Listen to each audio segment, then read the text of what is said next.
Agídí tó ní ìgangan la ṣe gbà tiẹ̀. Agídí tó ní ìgangan la ṣe gbà tiẹ̀. Dangbana ṣókò gangan la ṣe gbà tiẹ̀. Agídí tó ní ìgangan la ṣe gbà tiẹ̀. Dorcas.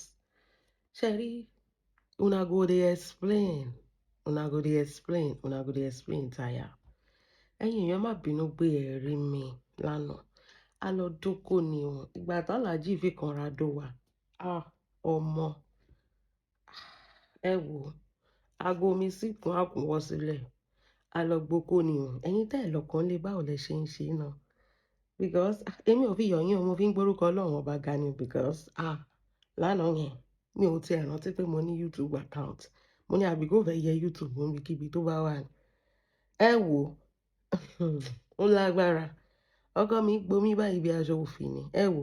Gbogbo wàhálà gbogbo yílà ìlò ilé ayé mo gbàgbé for a second pé kí là ń bá ka.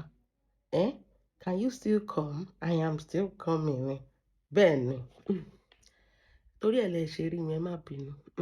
But ẹ má worry. Èní is a new day. Mo wà fún yín náà wàhálà I dey for you lọ́jọ́kọjọ́. Àwọn aṣèrè má tún sí ń ṣàlàyé. Ẹ ṣì wà lórí àlàyé yìí. Ẹ ní ìsinmi. The more you ṣàlàyé, the more you ṣorí ibú lórí social media. Ẹ tún ti remix orin bẹ́ẹ̀ ṣe máa ń ṣorí ibú. A ní àgbọ̀n nǹkan kan.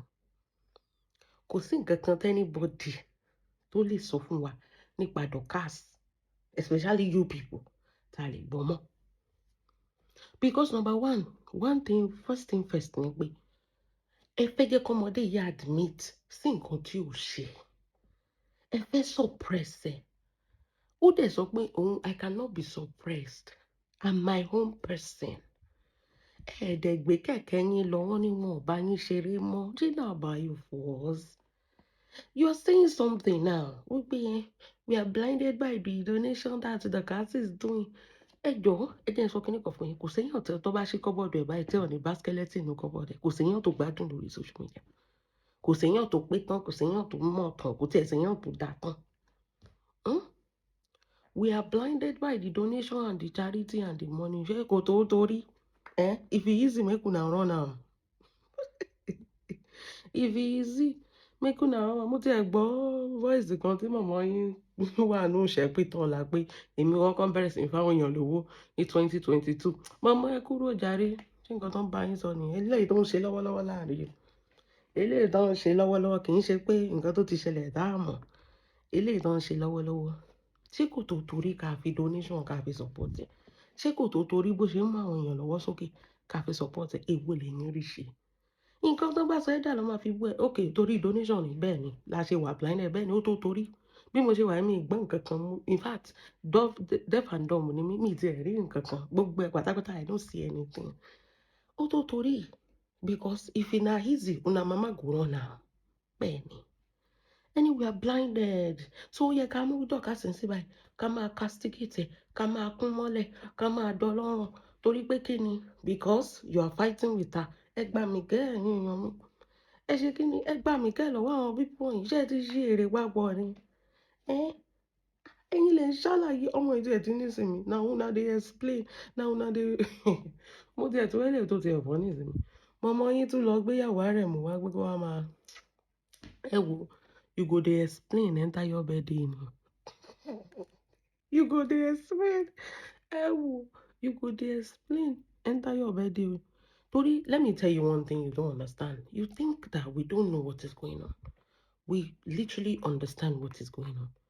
Ẹ̀yin fẹ́ máa tú di Dorcas. Dẹ̀ fẹ́ ká tú di tiyín. It's not possible. A máa tú di ẹ̀yin méjèèjì. Bẹ́ẹ̀ ni. A máa ṣe kí ni? A máa tú di ẹ̀yin méjèèjì. Mr. SK kìtẹ̀tò ẹ máa ṣe àná ibi tẹ́ ẹ ti ń mu kò ní gbẹ wá gbóyún ò ní gbẹ o pẹ̀lú ògo Ọlọ́run. Thank you. Ẹ ṣé gbogbo ìgbà mi. Ẹ ṣé ẹ kú àdúrótì. God bless you and your family. Ẹ̀yin èèyàn mi. La bá rí oríṣiríṣi nǹkan ló ṣàn bọ́ lórí social media. Ó dólé yìí, ó tún ti lọ dólé, ó tún lọ dólé. Mọ̀mọ́ yín náà ná ẹ pọ̀ sí. Kó fún mi látẹ̀yìn. Ìgbà tó ní tọ̀hún ò kì í ṣọ́bọ̀. Wọ́n máa rún látẹ̀yìn. Mọ̀mọ́ yín gan fẹ́ gbà pé ó fẹ́ gbà kó tó fi 65 birthday. ṣé àyàn ló rán yín jẹ́ kí ìyàwó kó máa jẹ yín ni? Dọ̀kásì ò dá kó dá kó dá òun dẹ̀ ní gbogbo ọkùnrin lórí social media fẹ́ déètì báyìí. Òun làlùjọ ń ṣe record label torí Dọ̀kásì làlùjọ ṣe bẹ̀rẹ̀ iṣẹ́ orin tí ò fẹ́ kúrò ń bẹ̀ pé kò dá ó ugly kò fáyìn ó ní kinní kan ó ní ké lẹ́yìn ó ṣe kinní gbogbo ọkọ yín báyìí bẹ̀ náà fẹ́ kú sí o kò dẹ̀ dá o. Ṣẹ́rí àní ẹ má wọrí ṣẹ́rí lórí social media ẹ̀mí yín á fẹ́ bọ̀. Moving on mo rí aṣiwèrè kan àbí kò fẹ́ dáa fún student àti teacher àti pupa ìtọ́ papọ̀ ni sórí yín dàrú ẹ́ aṣiwèrè kan sọ pé I am a die hard of Dorcas die fan àbí báwo ló tẹ̀ ṣe sọ òyìnbó òṣì tó sọ I am a die hard ṣé wọ́n pè ẹ̀ wá ni nǹkan tá à ń ṣe ṣèbí torí pé ó dùn mọ́ ẹni ẹ́ ṣé wọ́n force èèyàn wá sórí igi ni wọ́n force ẹ kó like anybody. Let me tell you one thing you don't understand. You will lose people and you will gain people. Bí social media bí ilẹ̀ ayé tẹ̀ ṣe rí nìyẹn. Àwọn ọkọ mi wà tó bá ṣe based on bó ṣe rí ẹlòmíì lè bínú lórí social media you used to lose a lot of people now. Bẹ́ẹ̀ni you will not see me coming out to cry about it pé you are a die fan ṣé torí tiẹ̀ báyìí Dorcas should not follow her mind kókó páńpẹ́ sí rẹ̀ lẹ́sẹ̀ torí pé ó fẹ́ please ẹ you are mad.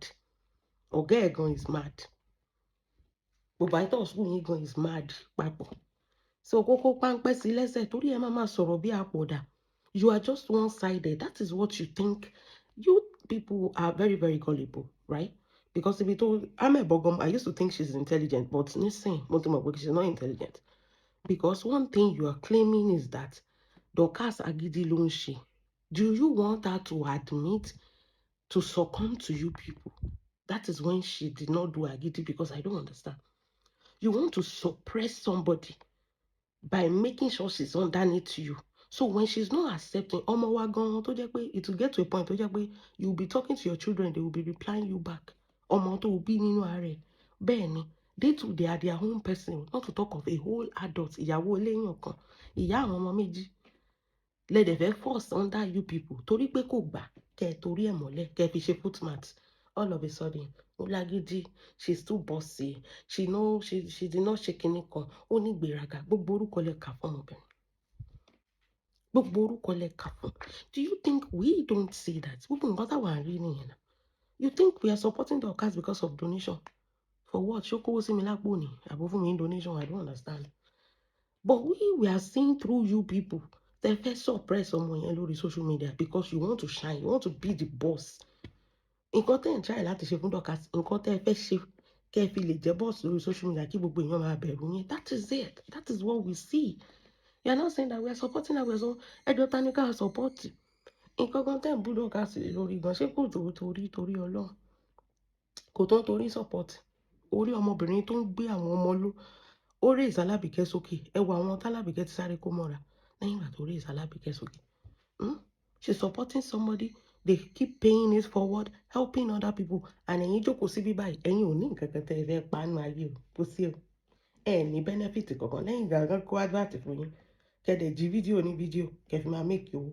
Kò sí any contribution to the society.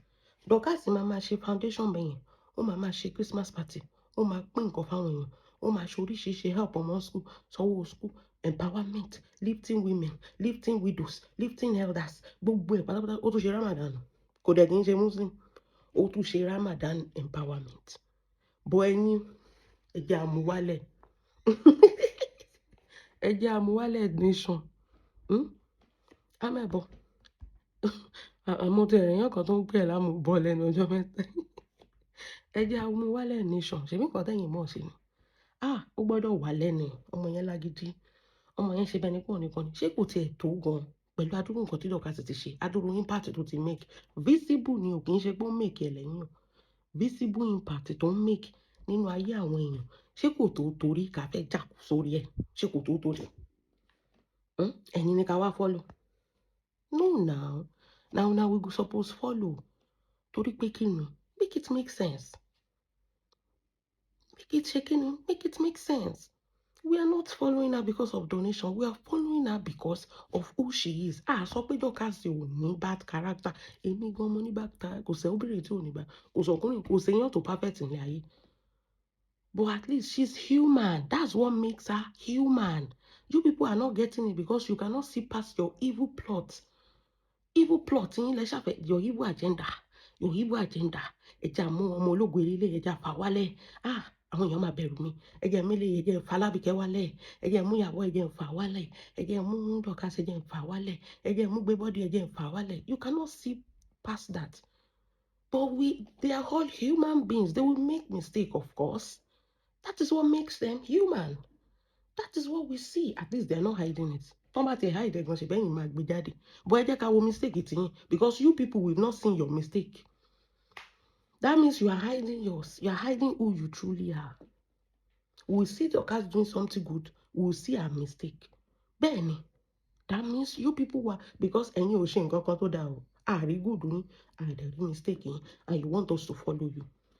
Wọ́n lé ṣù tó ti mọ̀ lọ́jọ́ tó ti pẹ́, ó sàn ju áńgẹ́lì tó ṣẹ̀ mọ́ lọ. Amẹ́bọ̀, ó mọ̀ pé kóòdù táwa yẹn, ṣé o rò pé we are not intelligent ni? You think we are not intelligent? Ó ṣọ̀kẹ́ bá kan pé I don't know why people are still following now. Ìwọ ni ra wá tẹ́lẹ̀. Ìwọ ni ra wá tẹ́lẹ̀. Oore wo nípa ẹ̀ṣẹ̀ pọ̀? Oore wo ló ṣe tó dáṣe rí? Nǹkan wo ló ṣe tó ṣe láṣeyọrí rí? Ṣé ìwọ ni ká wá tẹ́lẹ̀ ni? Sórí ìwọ àpọ̀dà tó ṣe ṣáàtì. I used to be a die-hard fans of Dorcas. I used to be a padà lẹ́yìn ẹ̀ nígbà tó bẹ̀rẹ̀ ọ̀rọ̀ lọmọ ilé ti fẹ́ gbọ́ wàdẹ́ gbọ́. I left her when she started kí ló tẹ̀ sọ yẹn ọ̀rọ̀ Engineer Alagbo. Are you mad? Ọlọ́run, do you know when ó ní ẹ kí ni woman yẹn lè ṣe fún? This is one thing I used to hate on this social media, right? Ìwọ tó sọ pé I stopped following Dorcas when she did Ìyá Ikimo's case, Sisi Alagbo's case. Wípé ẹ mọ̀ pé réyàn báyìí ló jẹ́, ẹ mọ̀ pé bó ṣe rí nìyẹn, orí yín ò pé. Ẹ jẹ́ n sọ kìíní kan fún mi. This is one thing I used to tell you on this social media that I hate, being one-sided. Did you actually see or did you hear from both sides? Tó bá mọ̀ pé o fẹ́ understand nǹkan lórí social media, you have to hear from both sides. Ìgbà Sisi Alagbo, Dorcas saw the way they were doing the show. In case ẹ̀yin tẹ́ ẹ bá mọ̀, ẹ jẹ́ n sọ fún yín nǹkan tó ṣẹlẹ̀. Gbogbo àwọn speaker àgànú sí. Gbogbo àwọn speaker ló bú Sisi Alagbo. Gbogbo àwọn speaker ló support Ìyá Ikimo, almost all the speaker. Dorcas see this opportunity pé òótọ́ dẹ̀ ni this woman will be going through a lot because Sisi Alagbo àtọkọ ẹ̀ wọ́n pepper woman yẹn lórí social media pẹ̀lú wedding. Dorcas called this woman or message her pé give me your account. I want to empower you with 1 million. At least, Shemo. It's like women supporting women. Àwọn tó ń support ìyálé Sisi Alagbo jáde pé má gbowó lọ́wọ́ ẹ̀ o. Wọ́n fẹ́ hijack ẹ ni o. Wọ́n máa sọ̀rọ̀ ẹ di ọ̀rọ̀ Fọlá o. Wọ́n máa lé ọkọ ẹ̀ kúrò nílé ẹ ni o. Wọ́n bully Dorcas to the point that she retrieved that statement. Ṣé mo kó wọn ní sọ́pàtì? Ìyẹn tó sọ pé yẹn, what did ìyálé Ikimo do to her? Wọ́n bully Dorcas lórí social media torí pé kí ni? Torí nǹkan tí gbogbo ayé ń dá sí. Nǹkan tẹ́ ẹ ṣe náà ló fẹ́ ṣe pé let me use this opportunity to support. Àwọn yẹn rí pé ó fẹ́ hijack. Wọ́n fẹ́ hijack ẹ lọ́wọ́ àwọn ni o. Wọ́n fẹ́ ṣe kíní kan lọ́wọ́ àwọn ni o. Má dá lóhùn. Ọmọ yẹn retreat kíní yẹn. Àwọn yẹn poison inú Ìyá Ikimo pé kó má bá Dorcas sọ̀rọ̀ pé ó bọ̀ Dorcas fẹ́ bá yé ẹ̀jẹ̀ ni. Ó pa oríṣiríṣi irọ́. I was seeing different people doing shows against Dorcas just because she wanted to support the same cause tí gbogbo èèyàn ń support. She left. She retrieved her money. She left. But then èèyàn tó fẹ́ ràn lọ́wọ́ náà tó ń ṣe gbọ́nkú sí ẹbí pé she doesn't need your help. She left. Even kí náà porúkọ ẹ̀ mẹ́wàá lákàgbọ́n jáde pé Ìyá Ikimo, you are very stupid. This is the time in your life tó jẹ́ pé you need as much support. Àkọsápò lèèyàn ń kọ owó. But you know, Ìyá Ikimo doesn't know social media, so she doesn't know who is telling who. She only knows the people she knows. And the people she knows are telling her that má dá Dorcas lóhùn. Ó máa sọ̀rọ̀ ẹ̀dọ̀ ọ̀rọ̀ Fọlá Tinubu, ó máa bá yé ẹ̀jẹ̀ ẹ̀jọ́. Ṣé ibo ni ọ̀rọ̀ Fọlá Tinubu gbẹ̀yìn sí lẹ́yìn o torí Ọlọ́run? Ṣé ó ṣe dáadáa ni àbò bàjẹ́? Look at Fọlá today. She's an independent woman. She's an actress. She has businesses. Àwọn ọmọ ẹ̀ wà school. Ó nílé tiẹ̀ lórí. Ó ti ní mọ́tò ní gbogbo ẹ̀. Má dá lóhùn. Wọ́n lé woman yẹn sá fún Dorcas. Ọmọlọ́mọ retrieve.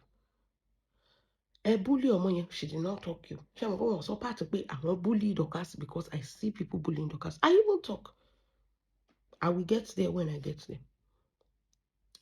Nígbà tó yá, we now saw Dorcas realized that, okay, this side I want to support, the oppressed side that I want to support, okay, the other people know. Maybe they explain their own side of the story to Dorcas, and she feel like, okay, everybody has a chance to explain themselves. And she feel connected to the other side. That is the Brother Alagbo side. And she shaking it, and she brought the man up, she brought the wife up, and she was supporting them. She went to the oppressed, una chase her away. She went to the Sisi Alagbo side, they accepted her. Or, explain around. The more the man explained, the more everything become clearer that Ìyá Ikimo was trying to shake Kini, play Kini, ọ̀tọ̀ nìkan tó ń ṣe lẹ́yìn, ọ̀tọ̀ nìkan tó ń ṣe ní orí camera.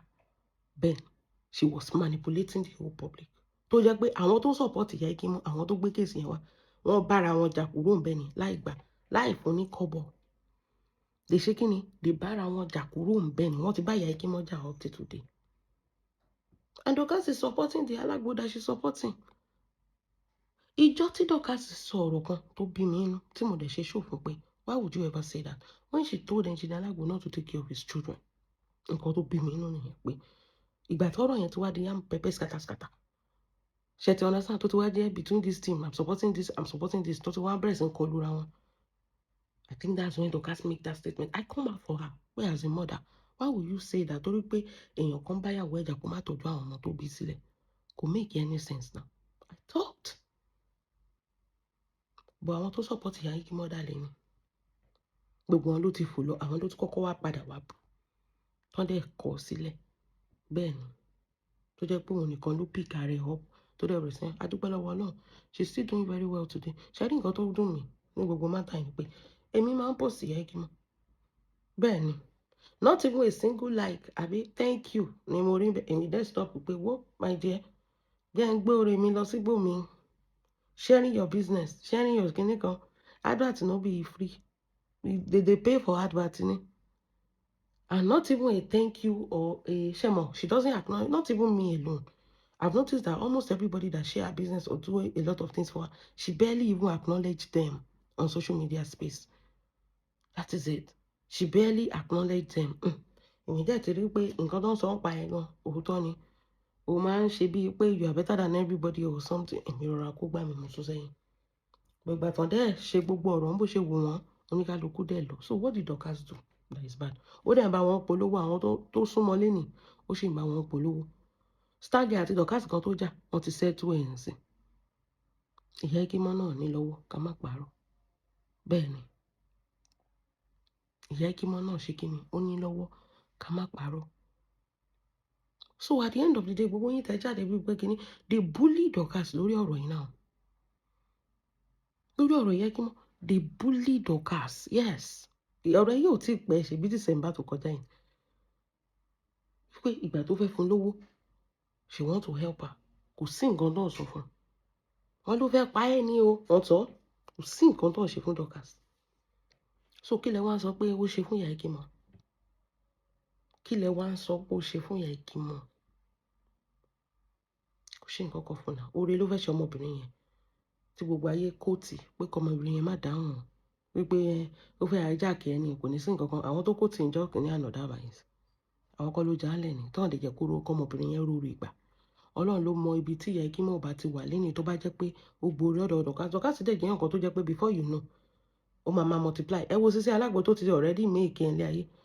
Ẹ wo bí Dorcas tún ṣe pick ẹ̀ up. Ẹ wo bó ṣe ń lọ fà. Ẹ wo Ìyá Ikimo. Bó ṣe rí nìyẹn, bí ilé ayé ṣe rí nìyẹn. Tó bá yẹ pé wọ́n ti jẹ́ kọ́mọbìnrin yẹn gborí yẹn gbà yẹn. Ẹ̀yin mọ̀ pé ẹ ní oore tẹ́ fẹ́ ṣe fún ẹ kàn fi ṣe content creation ni. Bó ẹ jẹ́ kán ṣoore fún. This is where we are today. Wọ́n jẹ́ kí Dorcas ṣoore fún Ìyá Ikimo. Ẹ̀yin ò dẹ̀ ní oore tẹ́ ẹ fẹ́ ṣe fún. This is where we are today. Tó jẹ́ pé Ìyá Ikimo ń sìn báyìí. I hope you are fine. Ìgbà kan wà tó sọ pé o sick. I prayed for you. But tó bá jẹ́ pé imagine the other way, tó bá jẹ́ pé Dorcas ti help Ìyá Ikimo, the business will have boom more than today.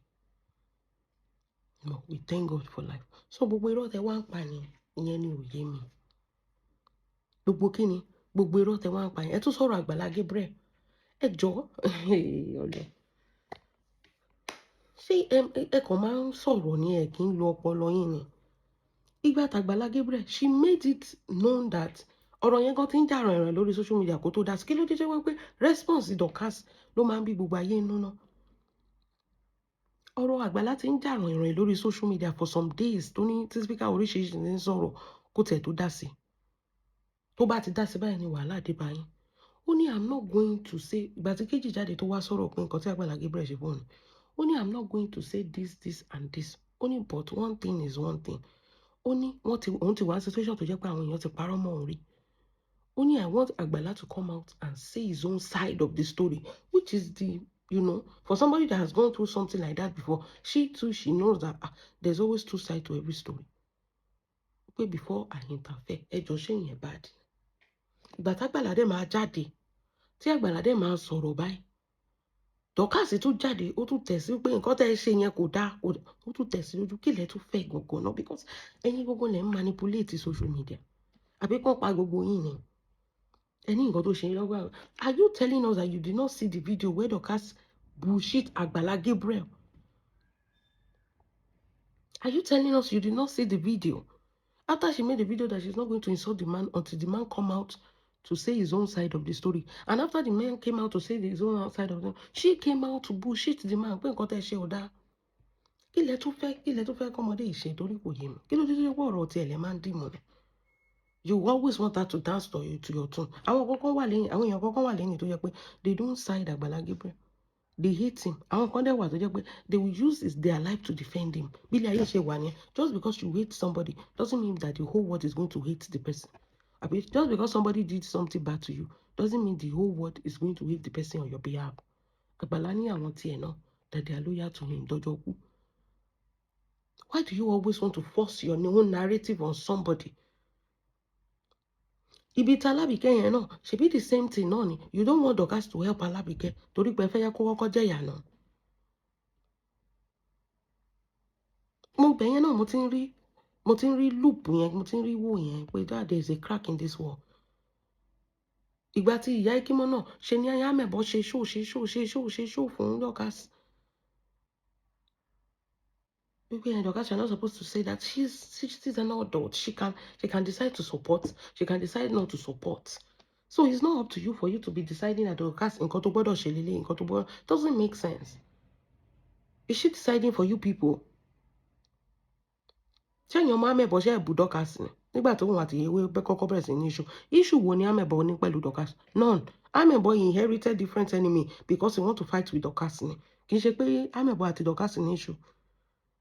Amẹ̀bọ̀ used the opportunity pé ọmọdé ó ti ń ṣẹ̀mí díẹ̀ tẹ́lẹ̀ ẹ jẹ́ the opportunity keep strike it. That's what Amẹ̀bọ̀ did. Have you called your stupid Amẹ̀bọ̀ to order? Wípé people cannot always see everything the way you see it. People have the right to to their own opinion.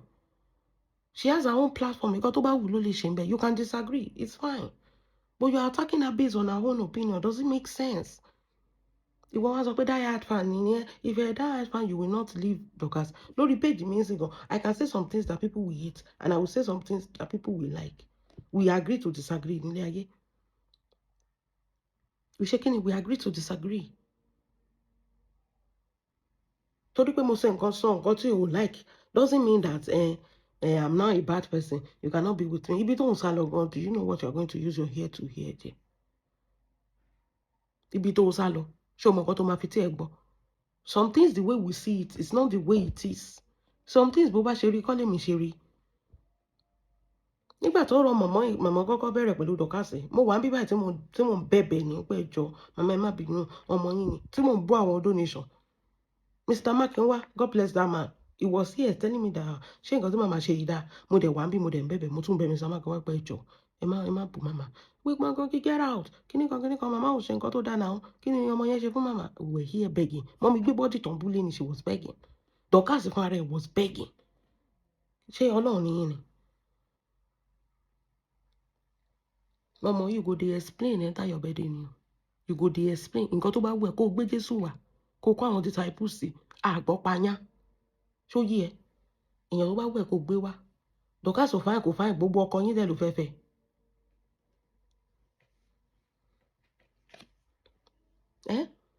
gbogbo ọkọ yín ló fẹ́ fẹ́ àlùjọ fẹ́ para ẹ̀ lé lórí kò dẹ̀ da kò ṣe é rí kò ṣe ọmọ tó fà fítà ni gbogbo ọkùnrin dẹ̀ fẹ́ para wọn lé lórí nǹkan tó bá wù yẹn gbé wá àfọ̀ bọ́pẹ́ máa jókòó síbẹ̀ yẹn máa bá yọ ọmọ yẹn jẹ́ nígbà yín láyé nǹkan tí mo promise yín ni ẹ̀yin òjò òbò sí yàn ni at that age yòbò sí ọmọ 40 years old ni kí lẹ wá ń sọ ẹ̀yin lẹ fẹ́ sọ pé èèyàn kan dọ̀tí ẹ̀yin ò dọ̀tí ni àbọ̀ ọmọ yín ò lọ sí Naija lọ ṣe dọ̀tí ṣe é gbádùn. We don't care anything anybody want to bring torí everybody knows that voice note that woman was being manipulated ẹ ti pera yín lẹ́yìn náà ẹ dẹ̀ mọ̀ọ́mọ̀ kọ̀rọ̀ sí lẹ́nu ẹ ti mọ̀ nǹkan tó máa sọ kó wá sọ à ń sọ ṣé ilẹ̀ òní mọ̀ ni àbí ilẹ̀ òní ṣú mọ́. We all can see through all these manipulations. Stop it. You go explain, you go ṣẹlẹ́yà lórí explanation. We don't care. Nobody cares. Nobody cares. Nǹkan tó bá wù yín kẹ́ lọ gbé wá. Wọ́n ní kẹ́ gbé Jésù wá gangan wá máa kọ́rọ̀ sí lẹ́nu. We don't care àgbọ̀ payán. Wọ́n ti gé tiwa lọ. And we are not going to leave her. The more you do it, the more we know that you have a sinister plan. We are not going to leave her. Nǹkan tó fẹ́ kẹ́ ẹ mọ̀ nìyẹn. Ní fi ilẹ̀. Ìmọ̀ yín yẹn kò ní jọ sẹ́ẹ̀. Ní fi dọ̀kásì lẹ́sẹ̀. A máa dúró ti gbàgbàgbà tó bá wẹ̀yìn o máa máa rí wa ni. Confirm. No this and no peace. Gbogbo nǹkan tẹ́ sọ pé fẹ́ dàlẹ̀ ṣe ti dàlẹ̀ tán. Àbòṣíkù. Mama, mo ní ẹ máa ṣàlàyé wọnú bẹ́ẹ̀dẹ̀ yín ni. Ọjọ́ bẹ́ẹ̀dẹ̀ yín ẹ máa tọ kámẹ́rà ẹ máa ṣàlàyé. Adé máa kó fún yín ni. Ebi ọmọ pọ́npọ́ ní ọmọ sàn ní a máa kó pọ́npọ́ bó yín ni. Kí ló dé? Ẹ̀dẹ̀ fọmọ lọ́mọ lẹ̀. Ẹ̀yin fẹ́ búlì ẹ fẹ́ go silent. Àwa máa wò yín ràn. If you do that successfully to Dorcas, who can you not bring down? Just because she's not succumbing to your own perspective of about shows. So if you do that to Dorcas, who can you not bring down? So we're not going to let that happen. Nǹkan tí mo fẹ́ get money. Àti mọ̀mọ́ àti àmì ẹ̀bọ̀kọ́ ló ń ṣàlàyé sí. Una go dey explain tire. Kí ló dé náà? Ẹ̀ẹ́dẹ̀ fílẹ̀ ṣe fẹ́ sọ pé ẹ̀ ṣe mọ́. Ẹ fílẹ̀ náà. Wọ́n gbé kinní kan àfọ̀. Bọ̀dá nǹkan ò ní basement sínú ilé ẹ̀. Kí lẹ wá ń sọ yín sí? Ṣé ààrẹ àmọ́ yín ni? Okay. Tẹ́ bá tún gbé wá, kẹ́ tún gbéyàn míì wá. Kẹ́ gbé anybody wá. Kẹ́ kó àwọn ọmọ kéékèèké yẹn wá gan. Ní fọ́ àdẹ̀ ní fílẹ̀. Èèyàn tó bá ti ibi tó bá wù yín kẹ́ lọ. Ibi tó bá ṣe kíni tó bá wù yín ní kẹ́ ṣe kíni kẹ́ lọ. Ní fílẹ̀. Ẹ̀yin tẹ́ gbádùn.